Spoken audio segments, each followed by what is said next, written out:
A paz do Senhor para a igreja, amém? Pode se assentar, por favor. Boa noite, igreja. Igreja, eu estou muito feliz porque a igreja é lugar de gente. Trago uma mensagem simples da parte de Deus, porque o evangelho é simples. Graças a Deus. Abra sua Bíblia, por favor, na carta do apóstolo Paulo aos Romanos, capítulo 1, versículo 7.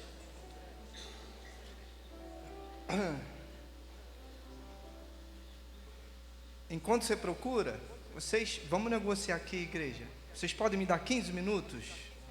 Por favor. Tá frio, amanhã você tem que trabalhar, trem, metrô, jegue, não sei, ônibus. Amém? Carta do apóstolo Paulo aos Romanos, capítulo 1, versículo 7. A todos os que estáis em Roma, amados de Deus, chamados santos, graças a vós e paz de Deus, nosso Pai, e do Senhor Jesus Cristo. Igreja, eu falei o tema do sermão? Desculpa. Yasmin, por favor.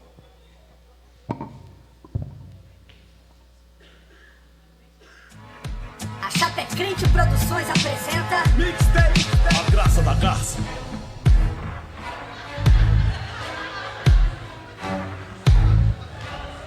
Tropa chama de Deus. A graça da garça. A graça da garça. A graça da garça.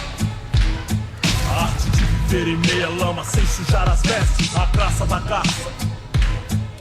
A graça da... Amém. Qual é o tema do sermão, igreja? A graça da garça. A arte de viver na lama sem sujar os pés. Depois você procura a estratagema de Deus. Eles cantam músicas cristãs com verdades bíblicas, com um ritmo de rap. Amém? Eu me senti... Obrigado, Evin. Todo mundo está rindo, né? O pastor Hebe ensina que a arte de pregar, né, pastor? Que a gente tem que fazer uma pregação leve, é exatamente isso. Todo mundo está rindo, todo mundo está feliz para receber a palavra, porque a palavra sempre dói. A palavra de Deus verdadeira nos conflita, nos disciplina em amor. Amém, igreja? Apóstolo Paulo aos Romanos. Me cansei. A todos os que estáis em Roma, amados de Deus, chamados santos, graças a vós e paz de Deus, nosso Pai e nosso Senhor. Não quero água não, desejo merendar. Eu vi o quibe ali na igreja, o quibe parece uma granada, o quibe ucraniana, o quibe ali gigante, Jesus. A todos os que estáis em Roma, amados de Deus, chamados santos, graças a vós e paz de Deus, nosso Pai e do Senhor Jesus Cristo. Apóstolo Paulo, ele nunca conseguiu chegar em Roma para visitar a igreja de Roma. Ele chega em Roma já preso. Ele fica 2 anos preso numa prisão domiciliar. Depois ele volta em Roma, 64 depois de Cristo, morto e ressuscitado, e aí ele é assassinado pelo imperador Nero. Quando o apóstolo Paulo escreve essa carta, talvez 55 anos depois da morte e da ressurreição de Jesus. Eu não gosto de falar descer depois de Cristo, porque descer para mim, igreja, é só uma sigla. Eu gosto de frisar, de relembrar que só Ele ressuscitou. Por isso que o apóstolo Paulo escreve essa carta depois da morte e da ressurreição de Jesus, que a Bíblia garante que ele é o primogênito dos mortos. Havia uma igreja em Roma. Roma era uma cidade, ainda é uma cidade muito importante, uma cidade internacional, mas Roma era a capital do mundo de então. Roma tinha mais de 1 milhão de pessoas, e alguns estudiosos vão dizer que a igreja de Roma haviam 16 membros. Não sei, irmã Michele, se esse número é correto, mas vamos trabalhar com 16. Eles não tinham templo como a gente, eles não tinham notebook como a gente, eles não tinham toda uma estrutura como a gente tinha. Eles se reuniam em casas, eles cantavam cânticos, eles liam muito o Antigo Testamento, e as cartas que o apóstolo Paulo ainda estava produzindo. O Novo Testamento ainda não tinha sido compilado. E Paulo, eu sempre nos meus sermões e quando eu dava aula, eu sempre explicava isso, sempre gosto de frisar. A Bíblia tem muitos detalhes, a gente está sempre lendo a carta de Romanos e esquece os detalhes ricos da palavra. A todos que estáis em Roma, Roma, capital do mundo, Roma, capital do pecado, Roma, capital da idolatria, Roma, capital da corrupção, Roma, capital da morte, do autoritarismo, da ditadura, de tudo que é ruim, mas havia pessoas de Deus em Roma. A graça da garça, a arte de viver na lama sem sujar as vestes. Veja que esse versículo tão pequeno, Paulo fala que os amados de Deus, chamados santos, não tem, desculpa falar igreja, não tem como ser santo sem ser amado de Deus.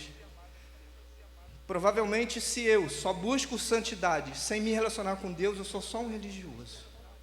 Amém?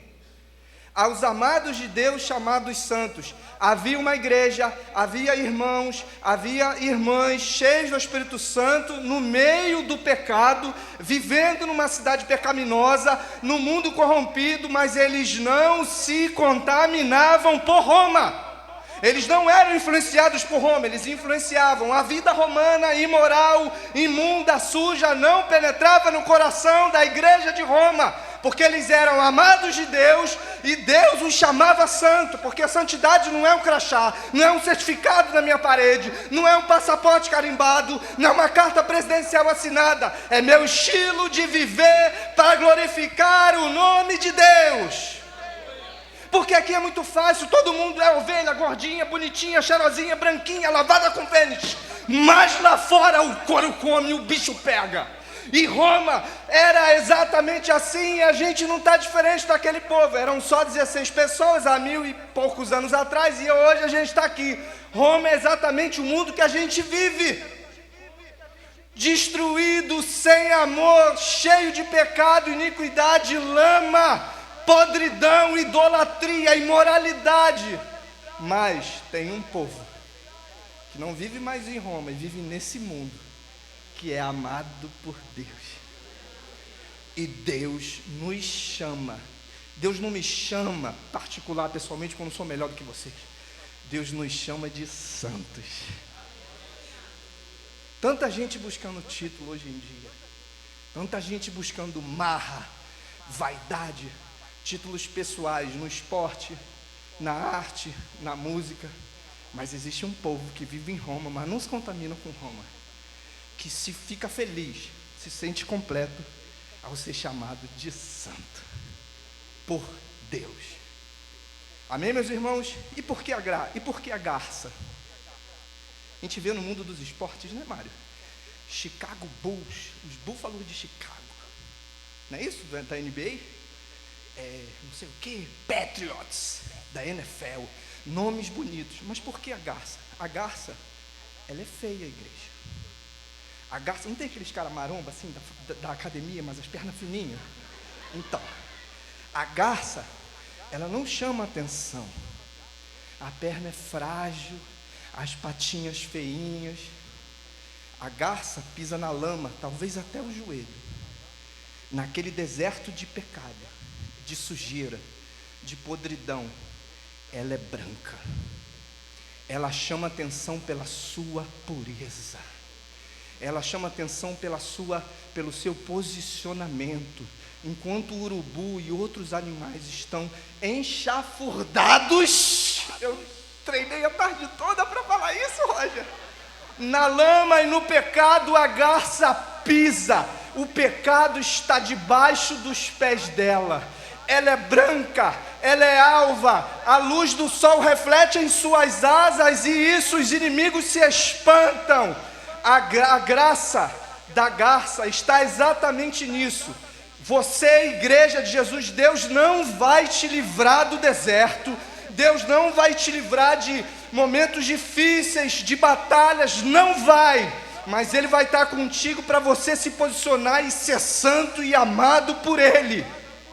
Tem que passar pelo deserto, tem que pisar na lama. A gente, como pai e mãe, quer proteger os filhos de tudo, mas os filhos crescem, vão ganhar o mundo, e é exatamente aí, quando eles chegam lá fora, eles não sujam as vestes porque eles têm a palavra de Deus no coração. Ninguém quer ser garça. Todo mundo quer ser leão, quer ser mamute, tiranossauro rex, quer ter prêmio, quer ter like, quer ter não sei o que, medalha de ouro, Champions League, Lamborghini, mas ninguém quer ser ovelha. Ninguém quer ser gordinha, bonitinha, frágil, porque ovelha depende do pastor, que é Jesus. A graça da garça está exatamente nisso. Infelizmente, ela tem que conviver. Infelizmente, ela tem que compartilhar, mas ela não se deixa influenciar. Ela não se suja. Ela não negocia princípio. Ela bate de frente com o sistema para a glória de Deus. Você não precisa, na sua família, no seu trabalho, no seu ciclo social, dizer: eu sou crente, eu prego, eu canto, eu toco, eu sou pastor auxiliar, eu sou pastor auxiliar. Você não precisa. De boca fechada, com o teu comportamento, a escuridão vai ver que você é a luz. A sujeira vai ver que você é limpeza. O pecador vai ver que você tem Jesus. Não porque você é bom, porque eu sou bom, porque um dia Ele nos retirou de Roma para pregar o Evangelho e destruir Roma e o pecado, e libertar os cativos do cativeiro, e levar pessoas até o Senhor Jesus. Que Deus nos abençoe.